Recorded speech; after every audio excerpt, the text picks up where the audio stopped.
नमस्कार, बहुत स्वागत है आपका। जब लाख प्रयास के बाद उन्नति ना हो, जब आप जहाँ से चलते हैं वहीं रह जाते हैं, तो परेशानी ज़्यादा बढ़ जाती है।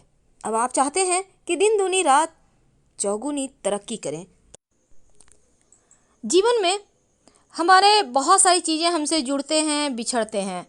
अब आज हम सजीव और निर्जीव दोनों ही तरह की चीज़ें होती हैं जिनके बारे में आपको बतलाने वाले हैं। देखिए, बहुत बार क्या होता है, आप कुर्सी टेबल भी खरीद कर लाते हैं तो अच्छे समय में लाते हैं ना, क्योंकि अच्छे समय में लाया हुआ चीज़ अच्छा ही फल देता है, क्योंकि हर एक वस्तु का पैरा होता है, चाहे वो सजीव हो या निर्जीव हो। इसलिए शुभ मुहूर्त देखकर या फिर कोई अच्छा दिन देखकर आप शॉपिंग करते हैं। तो आज हम पेड़ पौधे की बात करेंगे जो बिल्कुल सजीव हैं, और पेड़ पौधे हमारे भाग्य को प्रभावित भी करते हैं। जैसा कि आपने सुना होगा, बहुत बार महंगे रत्न अंगूठियां लोग नहीं पहन पाते हैं तो कहा जाता है पेड़ पौधे की जड़ पहनो, तुम्हारे भाग्य को सूट करेगा, भाग्य प्रबल होगा। तो क्या ये गलत है? बिल्कुल नहीं, क्योंकि ऐसा सच में होता है। तो आज हम जो आपको बताने वाले हैं वो बहुत ही सिंपल है, आपको अपने घर में मिल जाएगा और इसका प्रयोग आपको जीवन में खूब तरक्की भी दिलाएगा। अदरक। हाँ दोस्तों, हम बात करें अदरक की, लेकिन उसके पहले कि हम आपको प्रयोग बताएं, एक बात आपके लिए जानना अति आवश्यक है।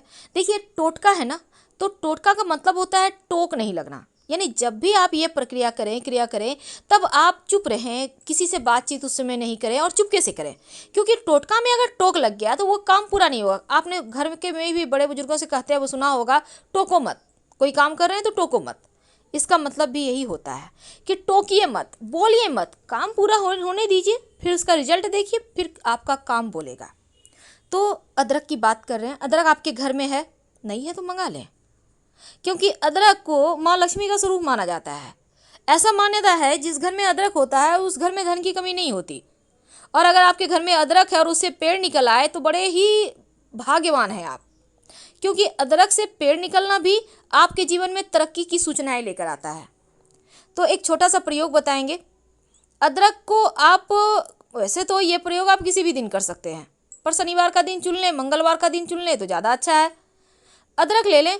अदरक का आप स्लाइस काटें। किधर से काटेंगे? जिधर से अदरक में अंकुर निकला है, जिससे पेड़ निकलता है, उधर से ही काटें। अंकुर को रहने दें, थोड़ा सा छोड़कर आप काटिए। अब अंकुर वाले हिस्से में किसी भी चीज़ की, नुकीली चीज़ की मदद से आप कमल का पुष्प या फिर स्टार बना दें। अपनी मन की इच्छा बोलें। सारा जादू यहीं छिपा है।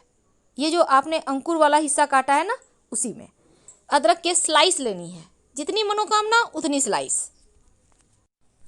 अदरक के टुकड़े में जो हमने कहा अंकुर वाला हिस्सा, यानी जो मुंह होता है जिससे कि पेड़ उगता है, वो वाला हिस्सा ऊपर रखिएगा और नियमित रूप से हल्का सा पानी डालिए। ज़्यादा मत डालिएगा, नहीं तो गल जाएगा। और फिर जैसे ही इससे पेड़ निकल आएगा, अंकुर निकल आएगा, वैसे ही आपके जीवन की समस्या भी धीरे धीरे समाप्त होने लगेगी। क्योंकि अदरक का संबंध माँ लक्ष्मी से है और जिस घर में अदरक होता है माँ लक्ष्मी जरूर ठहरती हैं। इसीलिए तो अदरक को खाइए या ना खाइए, पर रखिए जरूर घर में, और हमेशा ही अच्छे स्थान पर रखें। जो अदरक का पेड़ होता है वो माँ लक्ष्मी को आकर्षित करने वाला पेड़ है। जीवन में सिर्फ खुशियाँ ही लाता है, और जहाँ भी, जिस घर में भी अदरक नियमित रूप से खाया जाता है, उसको रखा जाता है, उस घर में बरकत होती रहती है और उस घर में परेशानी नहीं आती। वैसे जो अदरक का पाउडर, सूखा हुआ और अदरक जिसको हम सौंठ कहते हैं, अगर अदरक का पाउडर भी एक कागज़ की पुड़िया में आप छिपा कर रखते हैं तो ये भी मनोकामनाओं को पूर्ण करने वाला होता है। बस एक बात हमेशा ही याद रखिएगा कि अदरक आपके घर में है तो जैसे पैर ना लगे, ऐसे पवित्र स्थान पे रखें और हमेशा ही इज्जत दें। ये नहीं कि इधर उधर रखा हुआ है, पैर लग रहा है, वैसा नहीं कीजिएगा, क्योंकि ये बहुत ही ज़्यादा पावरफुल टोटका है। इस प्रयोग को कीजिए, और जब आप अदरक का स्लाइस काटेंगे तो उसमें शुभ मंगल प्रतीक चिन्ह बनाना है, जैसे कि ओम, स्वस्तिक का निशान, कमल का पुष्प और अंकुर वाला हिस्सा ऊपर रखें और मिट्टी में दबा दें। वीडियो पसंद आए तो प्लीज़ लाइक कीजिए, चैनल को सब्सक्राइब कीजिए, अपनों से शेयर कीजिए और कमेंट में हर हर महादेव जरूर लिखिए। धन्यवाद। हम फिर मिलेंगे किसी नए टॉपिक के साथ।